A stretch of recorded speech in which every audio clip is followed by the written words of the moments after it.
1절부터 10절까지의 말씀입니다. 갈라디아서 1장 1절부터 10절까지 말씀.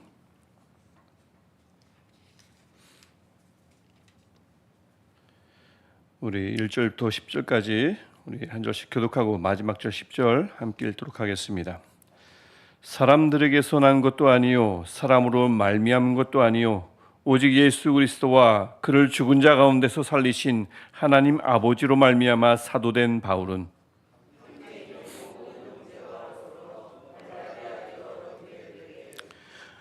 우리 하나님 아버지와 주 예수 그리스도로부터 은혜와 평강이 있기를 원하노라.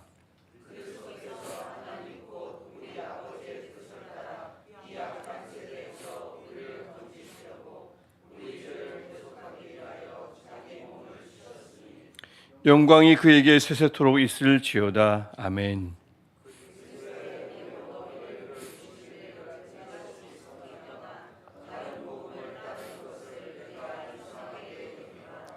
다른 복음은 없나니 다만 어떤 사람들이 너희를 교란하여 그리스도의 복음을 변하게 하려 함이라.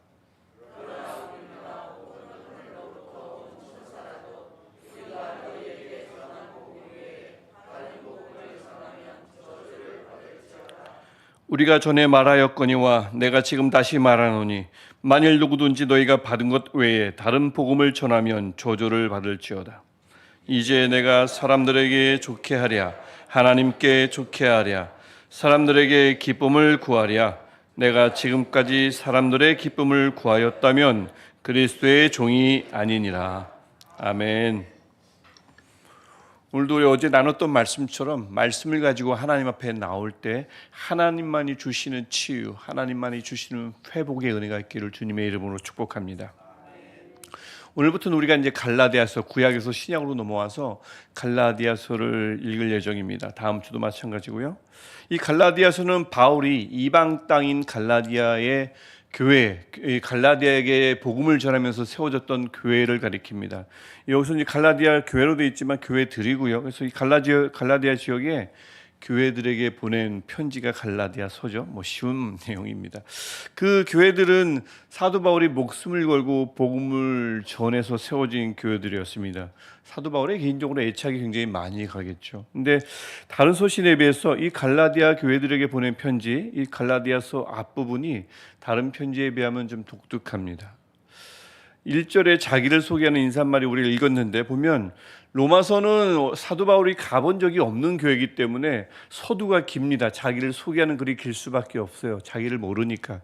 하지만 갈라디아 교회는 2번 이상 방문한 교회인데 인사말이 이상하게 깁니다. 보통은 하나님의 뜻으로 말미암아 그리스도의 사도된 나 바울은, 이게 일반적인 자기소개 글입니다. 고린도전서 1장을 보거나 에베소서 1장을 보더라도 똑같습니다. 토시 하나 틀리지 않습니다. 하나님의 뜻으로 말미암아 그리스도의 사도된 나 바울, 이게 이제 보통 인사말인데 오늘 우리 본문을 보십시오. 1절을 보면 사람들에게서 난 것도 아니요 사람으로 말미암은 것도 아니라, 이 부분을 강조를 하면서 예수 그리스도의 사도된 자신을 소개합니다. 굉장히 이례적이죠? 왜 그럴까요? 분명히 이 고백에는 배우 배경이 있을 것입니다. 사도 바울이 정말 하나님의 세우신 사도인가? 라는 의문이 하필 그 사도 바울이 목숨을 걸고 세웠던 그 교회 안에 일어났던 겁니다. 열심을 다해 교회를 세웠는데 그 안에 저 사람이 사도가 맞나라는 의문이 심각하게 제기됐던 거죠. 그렇지 않아도 사도 바울은 12제자도 아니었어요. 또 교회도 박해했었습니다. 그런 문제들이 늘 달고 살았던 사람이 사도 바울인데 사도성을 심각하게 의심하는 흐름이, 운동이 아니면 그런 분위기가 교회에 있다 보니까 사도 바울은 인사말을 좀 달리했습니다. 누가 그 사도 바울의 사도성을 의심하고 그 소문을 퍼뜨렸을까요? 분명한 것은 6절부터 9절에서 매 절마다 반복되는 다른 복음 있죠. 그 다른 복음을 신봉하고 퍼뜨렸던 자들이, 전했던 자들이 그 사도 바울 의심해야 한다라고 전했을 겁니다. 분명 그렇습니다. 다른 복음이라는 표현을 한번 주목해 보십시오. 다른 복음입니다. 그리스도를 대적하는 이단, 궤변이라고 표현하지 않습니다. 다르지만 복음이라고 얘기하죠. 이 말은 뭘까요?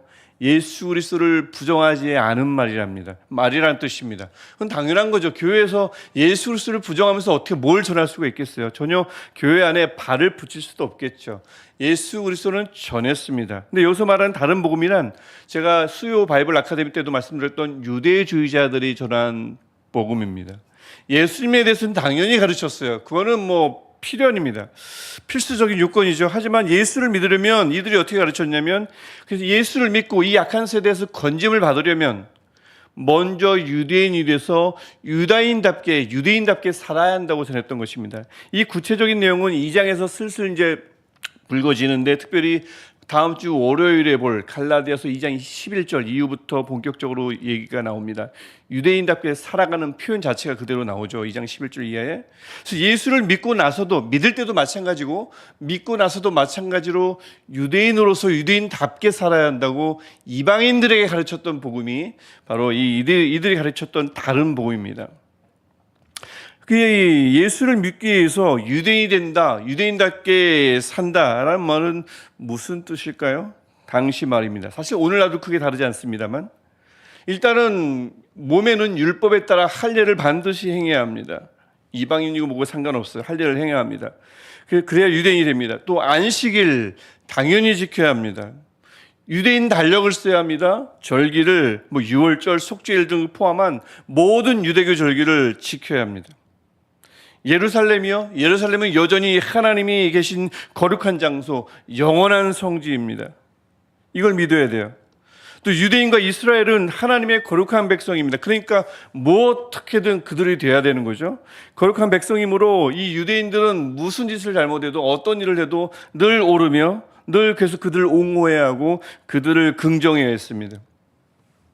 또한 이스라엘, 유대인을 가리키는 상징하는 모든 것들을 그림 그리고 만들고 조각해서요, 입고 쓰고 그다음에 주거 공간, 일터 공간을 모두 채워야 했습니다. 이게 유대인답게 사는 것입니다. 당시 유대인답게 사는 방법이 이렇습니다. 이렇게 해서 먼저 유대인이 되고 유대인답게 이래야 구원을 받을 자격이 갖춰진다는 복음. 정말 다른 복음이죠. 그리고 나서 예수를 믿게 된 이유도 이 삶을 유지해야 한다고 전했습니다. 유대인 하면 자타공인 하나님의 백성들이잖아요. 근데 그런 유대인들이 와서 우리처럼 살아야 구원을 얻는다고 전하니 솔깃하지요. 자타공인 하나님의 백성들이었으니까 오랜 세월 말입니다. 하지만 7절에서도 얘기하도 이것은 그리스도의 복음을 변하게 한 것, 왜곡시킨 것, 변질된 복음입니다. 이에 반해서 바울이 전한 그리스도의 복음을 4절에 압축해서 말씀해주고 있습니다. 물론 이후에도 이제 길게 풀어지지만 4절의 인사말에, 서두에 이미 압축해서 전하고 있습니다. 그리스도께서 하나님의 뜻을 따라 우리를 이 약한 세대에서 건지시려고 우리 죄를 대신해서, 그렇죠? 자신의 몸을 내어주셨습니다. 이게 그리스도의 복음의 핵심입니다. 핵심 중의 핵심입니다. 그리스도께서 하나님의 뜻을 따라 우리를 이 약한 세대에서 건지려고 우리를 대신해서 자기 몸을 내어주신 것, 십자가에 달리신 것. 그래서 그 예수 그리스도, 이것이 바로 그리스도의 복음이고요. 하나님의 뜻에 따른 그리스도의 죽음으로 말미암아 구원이 우리에게 값없이 주어졌다는 것, 이 사실을 믿는 믿음이 그리스도의 복음을 믿는 믿음입니다. 이것을 믿는 것 이외에는 구원에 이르는 길은 없다는 것이 사도 바울이 가르쳤고 전했던 그리스도의 복음이며, 우리가 처음 들었고 우리가 붙잡아야 할 그리스도의 복음입니다. 하지만 이런 류의 복음은 유대주의자들에게 마음에 들지 않았을 거예요. 너무 느슨해 보였을 겁니다. 철저하게 율법을 준수하고 뼈를 깎는 고행을 겪고 지켜야 얻는 게 구원, 은혜라고 생각했는데 값없이 주어진다고요? 그리스도의 구원, 그리스도의 은혜만 믿으라고요? 그것만 붙잡고 믿고 전하라고요? 이게 별로 성령에 차지하지 않는 거죠. 그러니까 바울을 비난했던 겁니다.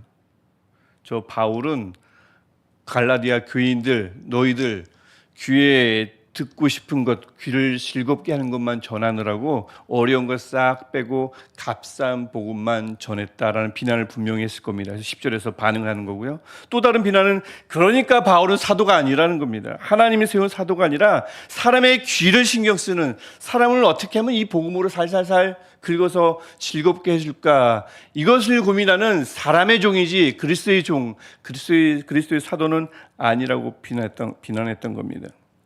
그런데요, 여기에 갈라디아 교인들이 넘어갔어요. 아주 쉽게 넘어갔습니다. 분명 그리스도의 복음을 먼저 받은 건 맞는데 유대주의자들이 찾아와서 예수를 믿는 건 맞다라고 전하면서도 하지만 그 전에 유대인답게 살아야 한다라고 유혹했습니다. 뭐 여러 가지 얘기를 했겠죠. 자고로 하나님은 정성을 들여야 돼, 공을 잔뜩 들여야 돼, 수송아지를 열심히 날라 바쳐도 그래도 우리를 건져낼까 말까야. 이거 어제 우리가 함께 보았던 호세아서에 보았던 그 거듭 나왔던 바알 신앙과 비스무리한 거죠. 그런 신앙관을 전했는데 이 갈라디아 교회 사람들이 넘어갔습니다. 왜냐면요, 이들 이방인들입니다. 갈라디아 사람들이 이방인들이에요. 이 이방인들이었던 갈라디아 사람들 역시 그들 사실 몸에 배어있는 신과는 고행 사상이거든요. 내가 고생해 가며 아낌없이 재물을 바쳐가며 제사를 어떻게든 많이 드려야 구원도 얻고 은혜도 얻고 복도 얻는다는 이 신앙관, 이것을 이방인들이 무엇보다 가지고 있었습니다. 이런 신앙관이 몸에 배어 있다 보니 그리스도의 복음을 받아들이긴 했는데 뭔가 껄끄러운 거예요. 근데 다른 복음을 전하는 유대인 그리스도인들이 와서 야, 우리도 그리스도인인데 우리 복음을 들으라니까 하나님을 대적하는 이들이 온 게 아니고 그리스도인이 온 겁니다. 그래서 좀 다른 복음을 전하니까 거기에 단번에 설득당하고 만 거지요. 이 소식을 사도 바울이 전해 들었습니다. 도무지 이해할 수 없었죠. 6절 보니까 이상하게 여긴다 하는데 도무지 이해할 수 없다는 뜻입니다. 어떻게 구원은 행위에 의해서가 아니라 그리스도의 은혜인데 이 그리스도의 복음을 어찌 그렇게 빨리 저버릴 수가 있는가? 이해할 수 없다고 얘기합니다. 그래서 잔뜩 화가 난 바울이 또 이 갈라디아서의 또 다른 특징인데 평소 걸은 적이 없는 감사 인사를 거릅니다. 뛰어넘습니다. 생략해버려요. 보통은 데살로니가 전서만 보더라도 1장 2절부터 10절이 감사합니다.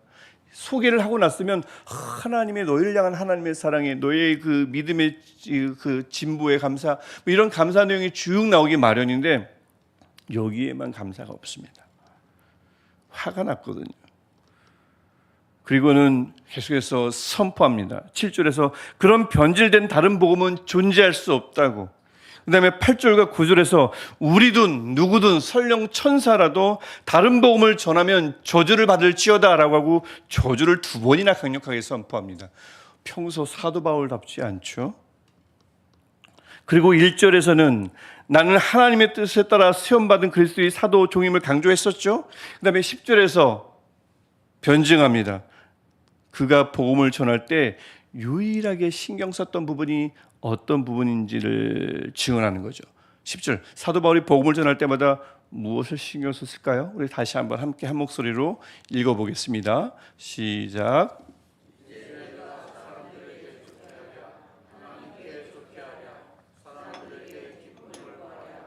내가 지금까지 사람들의 기쁨을 구하였으면 아니니라.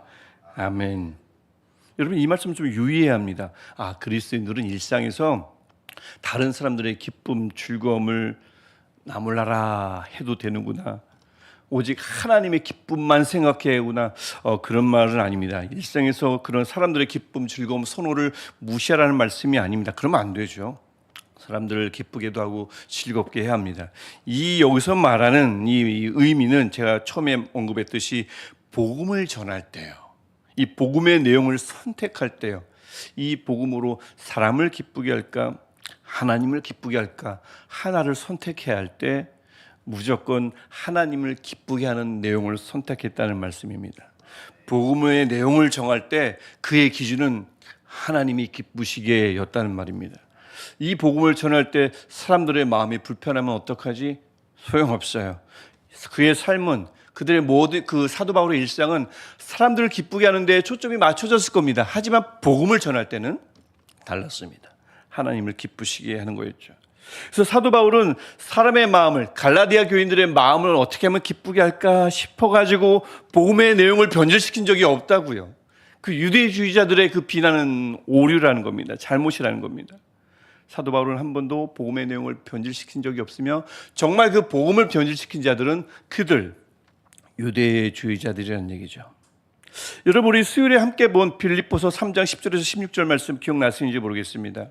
바울이 권면이 기억나세요? 바로 며칠 전에 했던 내용인데요. 구원의 결승점에 이미 도달하지 않았다고 분명히 선포했습니다. 하지만 그 교회 안에는 다르게 생각하는 이들이 있다고 했어요. 이미 이르렀다, 이미 붙잡았다, 이미 결승점을 통과했다고 생각하는 이들이 있다고 말했습니다. 하지만 그들에 대해서 어떻게 했죠? 사도 바울이 저주했습니까? 저주하지 않습니다. 절대 아닙니다.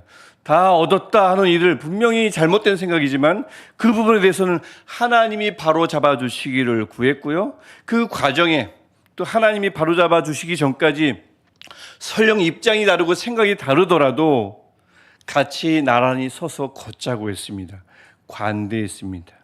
그 전에 함께 보았던 빌립보서 1장 15절부터 18절 말씀도 마찬가지입니다. 감옥에 갇혀 있는데 사도 바울을 잘됐다, 묶여 있으니 내가 이쯤에 한번 복음을 더 열심히 전해서 명성을 떨치리라. 경쟁심을 가지고 복음을 전하는 이들이 있다는 소식을 감옥 안에서 들었습니다. 하지만 사도 바울은 기뻤습니다. 어떻게든 그리스도만 전하여진다면 불순한 의도로 복음을 전하든 무슨 상관이 있으라. 이게 사도 바울의 마음이었습니다. 관대했습니다. 분명히 그렇습니다. 하지만 구원의 길, 은혜의 길 위에 또 그리스도인으로 살아가는 길 위에 그리스도 이외의 다른 것들을 두려워할 때는 그 다른 복음에 대해서는 사도 바울은 추호의 타협도 없었습니다. 저주를 이야기하잖아요. 함께 그래도 그들과 나란히 걷자, 그런 거 아닙니다. 다른 복음이라도 전하면 그만이지, 아닙니다. 그리스도 이외의 다른 것을 갖다 붙이면 거기에 대해서는 사도 바울은 바로 저주했습니다. 추호의 타협도 없었다는 거죠. 추호라는 말을 원래 제가 잘 안 쓰는데 한번 써봤습니다. 추호가 무슨 뜻인지 아십니까? 제가 최근에 알았거든요. 가을 추자에 털호자래요. 가을에는 털이 굉장히 짧다고 합니다. 근데 가을에 그 짧은 털만큼도란 뜻이래요. 그래서 추호의 타협도 없었습니다. 사도 바울이 그랬어요. 여러분, 우리가 받은 복음도 그리스도의 복음뿐입니다. 분명히 그렇죠? 다른 복음 들으신 적 있습니까? 우리가 받은 복음은 그리스도의 복음입니다. 우리가 간직할 복음도, 따라서 우리가 전할 복음도 그리스도의 복음뿐인 줄 믿습니다. 그래서 복음이라는 말 앞에 그리스도 말고는 다른 수식어를 절대 붙일 수 없습니다. 복음 앞에 그리스도 이외에 다른 단어는 설 수 없습니다. 그래서 다른 건 몰라도 이 부분은 추호의 타협도 양보도 하지 마시기를 축원합니다. 그래서 우리는요, 유대인의 복음을 듣고 믿고 간직하고 전하는 유대인이 아닙니다. 우리는요, 그리스도의 복음을 듣고 믿고 간직하고 전하는 그리스도인인 줄 믿습니다. 우리 4절과 5절을, 그래서 우리 이 마음 가지고 4절과 5절을 함께 읽고 기도할 텐데요. 4절, 5절 우리 한 목소리로 함께 읽겠습니다. 그리스도께서 하나님 곧 우리 아버지의 뜻을 따라 이 악한 세대에서 우리를 건지시려고 우리 죄를 대속하기 위하여 자기 몸을 주셨으니 영광이 그에게 세세토록 있을지어다. 아멘. 오늘도 우리 저와 여러분 모두가 우리가 들었던 그리스도의 복음에 꽁꽁 묶여서 살아가며 오늘도 그리스도 예수께만 영광을 돌리는 저와 여러분 되시기를 주님의 이름으로 축원합니다. 그럴 때 그리스도께서 결국 우리를 이 악한 세대에서 건질 줄 믿습니다. 그날이 오기까지 우리 하나님 아버지와 주 예수 그리스도께서 그것으로만 오는 그분만이 주시는 은혜와 평강이 우리 삶 속에 여러분의 걸음걸음 위에 충만하기를 주님의 이름으로 축복합니다. 기도하겠습니다. 하나님, 우리에게 다른 복음이 아니라 그리스도의 복음을 허락하여 주셔서 그것을 듣고 믿게 하시니 감사합니다. 그리스도를 믿고 의지하는 것이, 이것이 구원의 길임을 우리로 하여금 확신하게 하시니 감사합니다. 하나님이 그리스도의 복음에 오늘도 묶여 살아가게 하시고 그 예수께만 영광을 돌리는 오늘 하루 되게 하여 주옵소서. 결국 우리를 악한 세대에서 건지실 그 하나님을 찬양하며 그 날까지 걸어가는 우리 삶 속에 중간중간 걸음 위에 주님만이 주시는 은혜와 평강이 샘솟듯 하게 하시고 조금도 메마르지 않도록 주님 복을 내려 주옵소서. 예수님의 이름으로 기도합니다. 아멘. 하늘에 계신 우리 아버지, 아버지의 이름을 거룩하게 하시며 아버지의 나라가 오게 하시며 아버지의 뜻이 하늘에서와 같이 땅에서도 이루어지게 하소서. 오늘 우리에게 일용할 양식을 주시고 우리가 우리에게 잘못한 사람을 용서하여 준 것 같이 우리 죄를 용서하여 주시고 우리를 시험에 빠지지 않게 하시고 악에서 구하소서. 나라와 권능과 영광이 영원히 아버지의 것입니다. 아멘. 오늘도 우리 말씀을 생각하시면서 또 수험생들을 위해서 새생명 전도 축제와 예배내설 기도를 위해서 또 오늘도 그리스도의 복음을 전하기 위해서 목숨 바쳐 땀 흘리는 모든 선교사님들, 전파자들을 위해서 우리 중보하며 기도하겠습니다. 하나님 그렇습니다. 오늘도 우리에게 말씀하여 주셔서 주님 말씀으로 주 앞에 향하게 하시고